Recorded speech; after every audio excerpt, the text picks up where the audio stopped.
Jai Shri Ram. Today it is Canto 47. So in this we see Sita tells Ravan about herself and her husband and also the reason of their coming to the forest. Ravan expresses his desire to make her his principal queen. Sita reproaches him. So questioned by Ravan, who though disguised as a wandering recluse intended to carry her away, Sita, a princess of the Videha territory, for her part, spoke to him about herself of her own accord, reflecting a while that, being a Brahman and an unexpected guest, he might likely curse her if not told about herself. Sita, for her part, spoke to him as follows.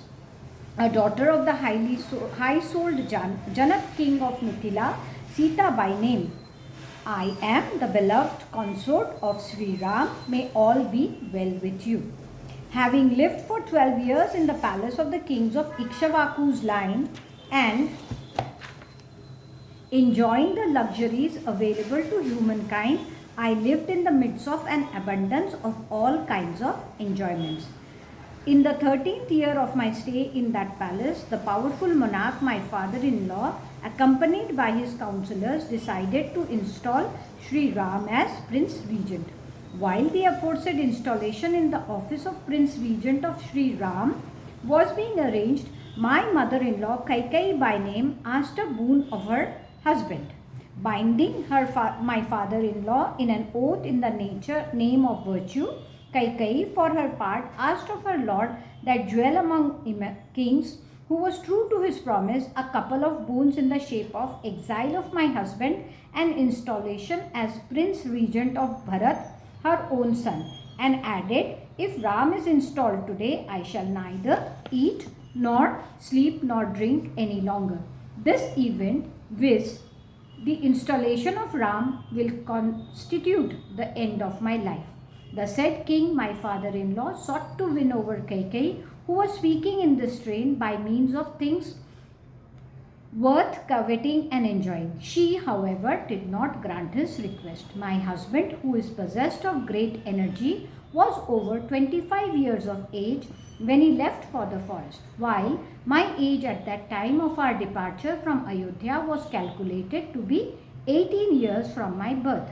Known in the world by the name of Ram, my husband is truthful, amiable of disposition and virtuous, is possessed of large eyes and mighty arms and devoted to the good of all created beings. Yet, in order to fulfill the cherished object of Kaikeyi's desire, his father, the emperor, who was himself stricken with love, did not install Sri Ram as Prince Regent. To Sri Ram, my husband, arrived in the presence of his father for getting installed, Kaikeyi, for her part, promptly spoke as follows. Hear from me, O son of Raghu, the following decree duly issued by your father. This kingdom has to be bestowed on Bharat without any hindrance, and you, at all events, must dwell in the forest for 9 years and 5. Therefore, depart, O son of Kakushta, to the forest to save your father from the sin of falsehood.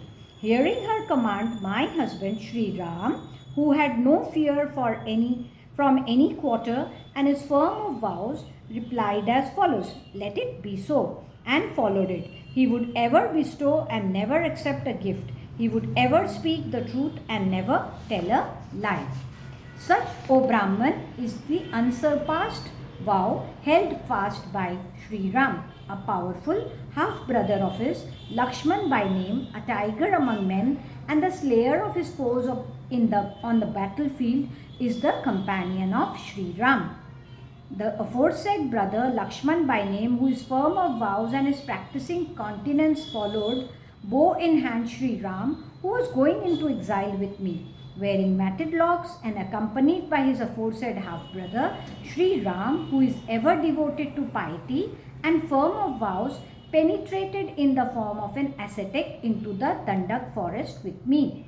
Expelled from the kingdom on account of Kaikeyi, we, the aforesaid three, who dwell among the Brahmins, are ranging in the dense forest, banking on our own strength. Rest a while if it is possible for you to stay here.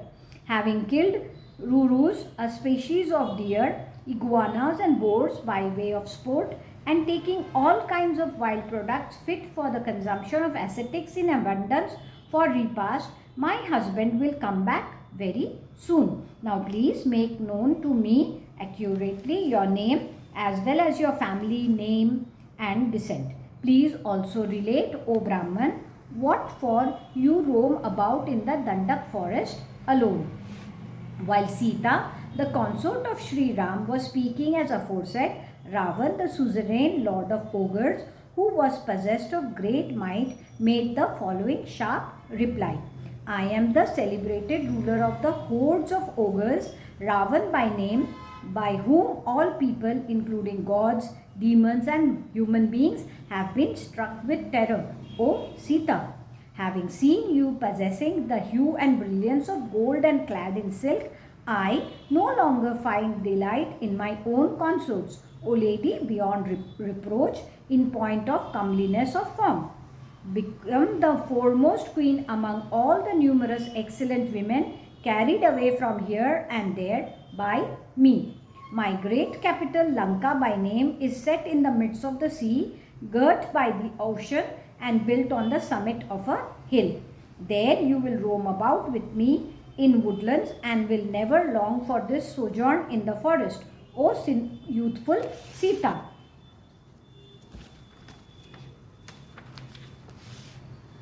"5,000 maidservants decked with all kinds of ornaments will wait on you if you choose to become my wife, O Sita."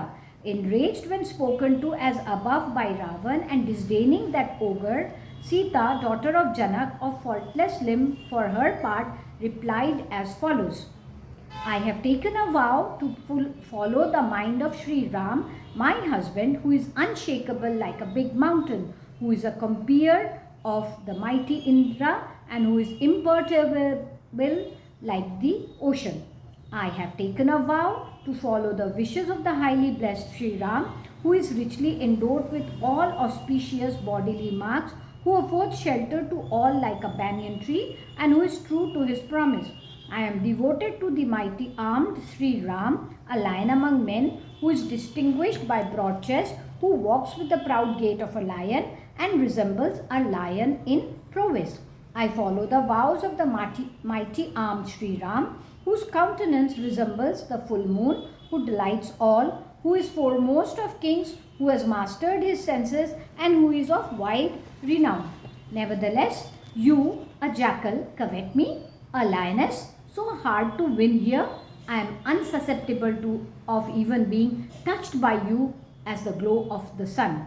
Surely you behold numerous golden trees, a portentous spectacle beheld by men who are on the verge of death. O short-lived ogre, you who covet the beloved consort of Sri Ram, a scion of Raghu. You seek to extract a tooth from the jaws of a hungry yet powerful lion, the avowed enemy of deer, or a fang from the jaws of a poisonous snake. Nay, you seek to carry away in your hand Mount Mandar, the foremost of mountains, and desire to escape safely even after having drunk a deadly poison. Nay, you rub your eyes with a needle and lick a razor with your tongue, you who seek to lay your hands on the beloved consort of Sri Ram. You desire to cross a sea having tied a slab of stone to your neck and wish to snatch away the sun and the moon both with your hands, you who seek to bear away by force the beloved consort of Sri Ram. Seeing a blazing fire, you desire to carry it away in a piece of cloth, you who seek to bear away Sri Ram's wife of virtuous conduct. Nay, you desire to tread on the heads of iron-tipped pikes, you who seek to lay your hands on the worthy consort of Sri Ram. The same disparity exists between Sri Ram and yourself as does between a lion and a jackal in a forest, between a sea and a brook, between nectar and Saviraka. A sour and savory drink prepared by dissolving powdered rye seeds into water and preserving it for a day or two. Nay, the same disparity exists between Sri Ram and you as does between gold and a base metal like lead, between sandal paste and mud, and between elephant and a cat in a jungle. Again, the same disparity exists between you and Sri Ram as does between Garud and a crow, between a peacock and a diver bird, between a swan and a vulture. As long as Sri Ram, whose might equals that of Indra, is alive holding a bow and an arrow in his hand, I shall not be retained by you, even though carried away by you, any more than ghee swallowed by a bee. Having thus addressed the foregoing most pungent words to the said ranger of the night, the lean and thin Sita, who harbored no vile motive towards him, felt afflicted due to a tremor in her body like a plantain tree shaking by a blast. Perceiving Sita shaking through uncertainty, the said Ravan, who was mighty as death, proudly mentioned his own descent, strength, name, and exploits in order to intimidate her. Thus ends Canto 47 in the Aranyakand of the glorious Ramayan of Valmiki, the work of a rishi and the oldest epic. Jai Shri Ram.